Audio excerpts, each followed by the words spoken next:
Welcome to Ballet Bites, everyone.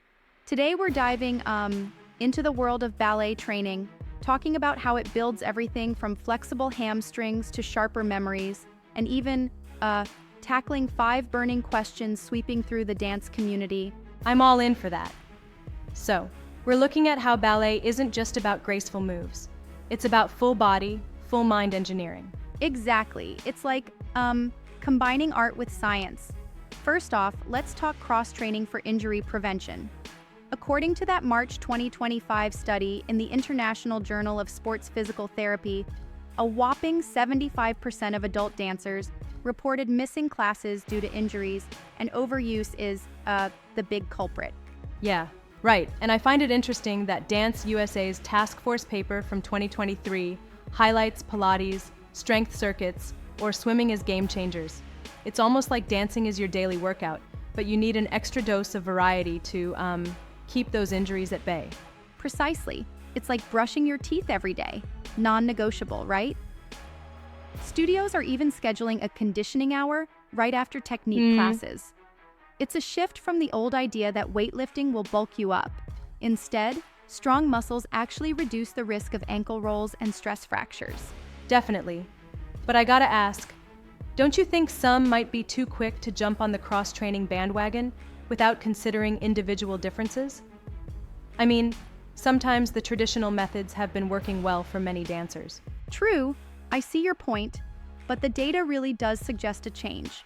When you break it down, a custom plan from a physio can really tailor the benefits to each dancer's needs. It's like, a personalized health hack that's now becoming standard practice. Sure. All right, moving on to the next question, which is the hot debate around starting point work. The article discusses whether starting at 10 is too young. Yes, this one's fascinating. The international standard is still pegged at a minimum of 11, and really many experts are saying 12 is the ideal age. That's because the foot bones ossify around 13 to 15. The new addendum in the 2025 IADMS resource makes it clear it's all about readiness rather than just hitting a birthday mark. And social media has amplified the debate, right? I mean, that viral TikTok from a pediatric surgeon in April 2025 showing x-rays of premature point injuries really rattled a lot of parents. Exactly. It flipped the whole comment section into a cautionary tale. It's all about ensuring that your teacher does a formal readiness test, things like passe balance or single leg releves, to make sure you're truly ready for point work. Makes sense. Now, question 3 really caught my attention. Can ballet double as mental health therapy? I mean, who would have thought dancing could be such a mood booster? Oh, absolutely. London's Royal Ballet teamed up with the NHS for a 12-week partnership, and they saw some seriously promising results. Participants reported lower stress levels and higher social connectedness. It's like, dancing in a way becomes both a workout and a mental reset. Right. And then there was that study from Northeastern University comparing dance classes to running, showing equal gains in serotonin markers. Imagine that. Ballet and jogging side by side as mood elevators. Yeah, exactly. And this isn't just anecdotal. It's measurable with clinical research backing it up. Studios are even now introducing wellness ballet classes. It's like the dance floor is becoming a safe space for mental healing. Moving right along. The 4th question. Does ballet actually boost bone density for adults? Now this one is pretty surprising to me. Yep, and check this out. Osteoporosis Canada and Canada's National Ballet School launched a program called Dance Ballet for Bone Health. They saw significant improvements in spinal bone density after just 6 months. It's like, even if you missed out on childhood ballet, a consistent routine of demi-pliés and calf rises can still strengthen your skeleton. That's reassuring for the late bloomers out there. And a 2019 study in the Journal of Dance Medicine and Science showed a 15% fitness uptick and a 12% boost in mental well-being for adult novices. Imagine, it's never too late to get into this art form. Exactly. It's like adding a little spring to your step as well as fortifying your bones. And pilot data even presented at the 2025 IADMS conference suggests similar benefits for participants over 50. That brings us to the final and arguably the spiciest question. Is ballet's perfectionism finally getting a reality check? Oh yes, this one's a biggie. Syracuse University's March 2025 study in the Academy of Management journal found that those harsh, dehumanizing studio cues, think constant weigh-ins or public corrections, can breed maladaptive perfectionism and ultimately burnout in dancers. Yeah, and it's really encouraging to see that there's a shift towards rehumanizing these cues, placing emphasis on genuine praise, rest days, and supportive feedback.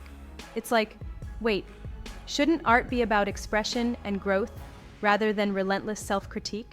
Totally. And with moves like the Polish parliament allowing state pensions for dancers at 40, you can see they're starting to acknowledge just how taxing the career can be. Wellness directors are now integrating psychologist consults and even no-mirror rehearsals to help curb those perfectionist pressures. Right. I do wonder, though, do these changes really address the deep-rooted culture of perfectionism? Or are they just temporary fixes? That's a good question. I mean, change in an art form with such traditions doesn't happen overnight. It's like, gradually shifting a mindset that's been built over decades. But starting with these measures is definitely a step in the right direction. Yeah, I see that. So, if we condense everything, cross-training is a green light for injury prevention, readiness is key for point work, ballet is proving itself as a mental health therapy, it boosts bone density for adults, and even perfectionism in ballet is being reevaluated with compassion. Right? Exactly. It all loops back to the core idea that ballet is so much more than just an art form. It's like a holistic training program that touches every aspect of your physical and mental well-being, all at once. I love how this perspective really challenges the stereotype of ballet as just an aesthetic pursuit. There's serious science and care sitting behind each plié and pirouette. Absolutely. Think of it as full-body engineering that builds strength, flexibility, and mental resilience simultaneously. And every aspect, from cross-training to rehumanizing feedback, is interwoven with the artistry. Yeah, and honestly, it's fascinating how this discussion not only informs dancers, but also encourages studios to reinvent their approach to training. Studio culture is evolving from a place of tough perfectionism to one focused on sustainability and holistic wellness. That's right. And while some critics might argue that this reconfiguration risks diluting the rigorous tradition of ballet, the emerging consensus is that these changes promote long-term health and a more fulfilling career for dancers. It's like balancing on Pointe itself, maintaining the fine line between tradition and progress. Definitely. And each of these points, whether it's the necessity of cross-training or the importance of waiting until you're physically ready for Pointe, reveals deeper insights into how dancers care for themselves holistically. Right. This conversation is a great reminder of how ballet, at its core, is about nurturing both body and mind. It's an art form built on precision, resilience, and continual evolution. Absolutely. And it's inspiring to see experts, studios, and even policymakers acknowledging and adapting to these needs. It shows that the world of ballet is as dynamic and forward-thinking as ever. Yeah. Thanks for this invigorating chat. Each point we touched on really underscores that ballet isn't just beauty in motion. It's a science of, well-being too. For sure. And we hope our listeners leave feeling as inspired as we are, aware that every step, every plié, and every mindful moment contributes to a healthier, more balanced life. Right on. All right, folks. That wraps our deep dive on ballet's many benefits and challenges. Don't forget to like, comment, and subscribe for more thought-provoking discussions right here on Ballet Bites. Thanks for tuning in.